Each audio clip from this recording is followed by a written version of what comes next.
મિત્રો, સાંજનો સમય હતો અને હું મારી પિઝાની દુકાન પર ગ્રાહકોની ભીડમાં વ્યસ્ત હતો. તે સમયે એક ચમકદાર લાલ રંગની કાર મારી દુકાન આગળ આવીને ઊભી રહી. પિઝા આપતા આપતા મારી નજર એ કાર પર પડી. મારી આંખો થોડીક પળો માટે ત્યાં જ અટકી ગઈ. એ કારમાંથી 3 છોકરીઓ જીન્સ અને ટી શર્ટમાં બહાર આવી અને તેમની સાથે એક અતિ સુંદર છોકરી લાલ રંગનું સલવાર સૂટ પહેરીને મારી દુકાન તરફ આવી રહી હતી. એની મોટી મોટી આંખો, સોનેરી વાળ, ગુલાબી ગાલ અને ગુલાબી હોઠ જોઈને હું તો મંત્રમુગ્ધ થઈ ગયો. આમ તો મારી દુકાન પર દરરોજ ઘણી છોકરીઓ પિઝા ખાવા આવતી હતી, પરંતુ એના ચહેરા જેવી સુંદરતા મેં ક્યાંય જોઈ નહોતી. લાલ સલવાર સૂટમાં એ છોકરી અદ્ભુત લાગી રહી હતી. જીવનમાં મેં આવી મનમોહક અને સુંદર છોકરી ક્યારે જોઈ નહોતી. એને જોઈને એવું લાગતું હતું કે આકાશમાંથી કોઈ અપસરા જમીન પર ઉતરી આવી હોય. હું ચાહીને પણ એની તરફથી નજર હટાવી શકતો નહોતો. હું એને એક ટક જોતો હતો કે અચાનક એક છોકરી મીઠા અવાજમાં બોલી, "એ મિસ્ટર, મને 4 તીખી ચટણીવાળા પિઝા ઝડપથી આપજો." જેવી એ સુંદરતાની મૂર્તિ હતી તેટલો જ મધુર એનો અવાજ હતો.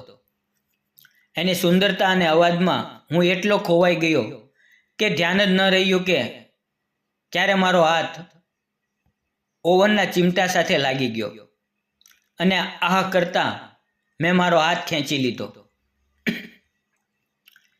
એ સમયે એ છોકરી હસીને બોલી, "એ મિસ્ટર, જેટલું ધ્યાન તમે મારા પર આપી રહ્યા છો એટલું કામ પર આપો તો હાથ નહીં બળે." એના હાસ્યમાં દેખાતા મોતી જેવા દાંત એની સુંદરતામાં 4 ચાંદ લગાવી રહ્યા હતા. હું તો પહેલી નજરમાં એનો દીવાનો બની ગયો હતો. હવે એના હાસ્યએ તો મારા ઉપર જાદુ કરી દીધો હતો. હું કામ કરતા કરતા એને જોતો રહ્યો, જે પોતાની સખીઓ સાથે હસતા હસતા વાતો કરી રહી હતી. થોડા સમય પછી એ મારી પાસે આવીને બોલી, "એ મજનુ, પહેલા ક્યારેય છોકરી જોઈ નથી?" હું શરમાઈને બોલ્યો, "જી મેડમ, ઘણી જોઈ છે, પણ તમારા જેવી સુંદર ક્યારેય નહીં. તમને જોઈને એવું લાગે છે કે પરીઓના દેશમાંથી કોઈ પરી મારી દુકાનમાં આવી ગઈ હોય." એ પ્રેમભરી નારાજગીથી બોલી, "હું કોઈ પરીબરી નથી અને મારું નામ મેડમ નથી. મારું નામ હિના છે, સમજ્યા?" હિનાના ગુસ્સામાં પણ મીઠી સ્મિત હતી. મેં પણ સ્મિત કરીને કહ્યું, "જી હા હિનાજી, નામ બતાવવા માટે આભાર." હિના બોલી, "હું નામ બતાવવા નથી આવી, ઓર્ડર આપવા આવી છું. જલ્દી આપો, બહુ ભૂખ લાગી છે." મેં તરત જ 4 પિઝા બનાવી તેમાં થોડું વધારે માખણ નાખીને એના ટેબલ પર પીરસી દીધા. એ 4 પિઝા ખાતા ખાતા મારા બનાવેલા પિઝાના ખૂબ વખાણ કરી રહી હતી. હિના ખાઈ રહી હતી અને વચ્ચે વચ્ચે મને તીરછી નજરે જોતી હતી. જ્યારે અમારી નજર મળે ત્યારે હું સ્મિત આપીને મારા ભાવ વ્યક્ત કરતો. થોડા સમય પછી હિના અને એની એક સખી મારી પાસે આવી. હિના બોલી, "કેટલા પૈસા થયા મિસ્ટર?" હું હસીને બોલ્યો, "મારું નામ મિસ્ટર નથી, શાન છે. તમે મને એ જ નામથી બોલાવો." હિનાએ કહ્યું, "બરાબર શાનજી, કેટલું બિલ થયું?" મેં હસીને બોલ્યો, "400." હિનાએ પર્સમાંથી 500 રૂપિયાની નોટ કાઢી અને કહ્યું, "બધા રાખો. તમારા પિઝા તો કમાલના છે, બહુ ગમ્યા અમને." હું બોલ્યો, "શુક્રિયા, પણ હું એટલા જ લઉં જે મારો હક છે. આ લ્યો તમારા 100 રૂપિયા પાછા. જ્યારે મેં એના હાથમાં 100 રૂપિયા આપ્યા ત્યારે મારી ખુશીનો પાર ન રહ્યો. દૂધ જેવા સફેદ નરમ હાથ જોઈને તો મન થયું કે એને સ્પર્શી લઉં. હિના જ્યારે ગાડીમાં બેસી રહી હતી ત્યારે એણે ફરી એક નજર મારા ઉપર કરી તો મેં સ્મિત કરીને એ હાથને ચુંબન કર્યું. આ જોઈને હિના પણ હસીને ગાડીમાં બેસી ગઈ. રાતભર હિનાનો ચહેરો મારી આંખ સામે ફરતો રહ્યો. ઊંઘ ક્યાંયથી આવે? હું તો સવારે ફરી એને જોવા ઉત્સુક હતો, પણ આખો દિવસ પસાર થઈ ગયો. હિના આવી નહીં. હું નિરાશ થઈને બેસી ગયો. ગ્રાહકો પણ ઓછા આવ્યા. મન પણ ક્યાંય લાગતું નહોતું. સાંજે અચાનક હિનાની ગાડી મારી દુકાન આગળ આવીને અટકી. હું ખુશીથી ઊભો થઈ ગયો. થોડી વારમાં હિના ગુલાબી સલવાર સૂટમાં મારી સામે આવી અને બોલી, 3 પિઝા પાર્સલ કરજો. હું બનાવતો હતો ત્યારે એ કાઉન્ટર પાસે ઊભી રહી. થોડા સમય પછી એ બોલી, લાગે છે કે તું રાત્રે ઊંઘ્યો નથી, તારી આંખો સૂજી ગઈ છે. હું હસીને બોલ્યો, શું કહું હિનાજી? જ્યારથી તમને જોયા છે ચારે બાજુ તમારો જ ચહેરો દેખાય છે. આખી રાત ઊંઘ ન આવી. હિનાએ હસીને કહ્યું, તમે તો પાગલ થઈ ગયા છો. હું બોલ્યો, હા, મને તમે જ પાગલ બનાવ્યો છે. તમારો અવાજ, તમારી સુંદરતા, તમે તો મને કોઈ પરીઓના દેશની પરી જ લાગો છો. હિનાએ કહ્યું, તમારી વાતો સાંભળીને અહીંથી જવાનું મન નથી થતું. હું બોલ્યો, તો જતા નહીં.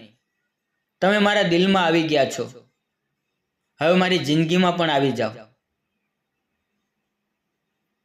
હિના બોલી, સારું, પણ એ માટે મારે તમારાથી નિકાહ કરવા પડશે, સમજ્યા? હું બોલ્યો, હું તૈયાર છું. ફક્ત તમારી હાની રાહ હતી. મેં એનો નંબર લઈ લીધો. પછી અમે કલાકો સુધી ફોન પર વાતો કરતા, સપના જોતા, ફરવા જતા. પ્રેમ ચાલતો રહ્યો. પણ એક દિવસ હિનાના અબ્બુને ખબર પડી ગઈ. એ બહુ અમીર હતા અને મારી સાથે લગ્ન માટે તૈયાર નહોતા.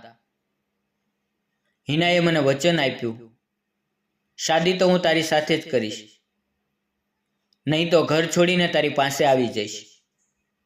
પણ એના અબ્બુ સાથે વાત કર્યા પછી 3 દિવસમાં એણે મારી દુકાન ખાલી કરાવી લીધી. પછી મને એક સૂની જગ્યાએ બોલાવ્યો, માર માર્યો અને કહ્યું, હિના પોતાની મરજીથી શાદી કરી ચૂકી છે, એને ભૂલી જા. મને ફોટા બતાવ્યા અને ધમકી આપી કે જો હિનાને મળવાનો પ્રયત્ન કર્યો કે પ્રયાસ કર્યો તો ખરાબ થઈ જશે. હું સાવ તૂટી ગયો અને બીજા શહેરમાં મિત્ર પાસે રહેવા ચાલ્યો ગયો. મારું જીવન ખાલી થઈ ગયું. મિત્રએ કહ્યું, દુબઈ જઈને નવું જીવન શરૂ કર. ત્યાં એ મિત્ર પણ બીમાર પડી ગયો અને હું એની જગ્યાએ પિઝા ડિલિવરી કરવા ગયો. મેં ઘરની બેલ વગાડી. ત્યાંથી એક મહિલા બહાર આવી. એ મારી હિના હતી. હિનાએ રડીને પોતાની કહાની કહી. અબ્બુને હાર્ટ એટેક આવ્યો હતો. એના માટે એણે પોતાનો પ્રેમ ત્યાગી દીધો. એના કહેવા પર મોટા ઘરના છોકરા સાથે લગ્ન કર્યા. પણ 1 વર્ષમાં પતિનું અવસાન થયું અને સાસરિયાઓએ કાઢી મૂકી. ત્યારથી એકલા પુત્ર સાથે જીવી રહી હતી. ઓનલાઈન કામ કરીને જીવી રહી હતી. મેં એનો હાથ પકડીને બોલ્યો, હવે તો તું પણ સાદી જિંદગી જીવે છે. હવે આપણને કોઈ રોકી નહીં શકે. હિના મારા ગળે લાગી. મિત્રો, આ એક અનોખું મિલન હતું. મેં કહ્યું, હવે તું અને તારો પુત્ર મારી જવાબદારી છે. હિના હસીને કહ્યું, લગ્ન પછી મને પિઝા બનાવીને આપજો. હું હસીને બોલ્યો, તારા માટે તો આખી દુકાન ખોલી દઈશ. મિત્રો, તો તમને મારી આ નાની એવી લવ સ્ટોરી કેવી લાગી? જો તમને પસંદ આવી હોય તો વિડીયોને લાઈક, ચેનલને સબસ્ક્રાઈબ જરૂર કરજો અને એક નાની એવી કોમેન્ટ કરવાનું ભૂલશો નહીં. ફરી મળશું આવતીકાલે એક આવી સુંદર મજાની વાર્તાની અંદર. ત્યાં સુધી આવજો. ધન્યવાદ મિત્રો.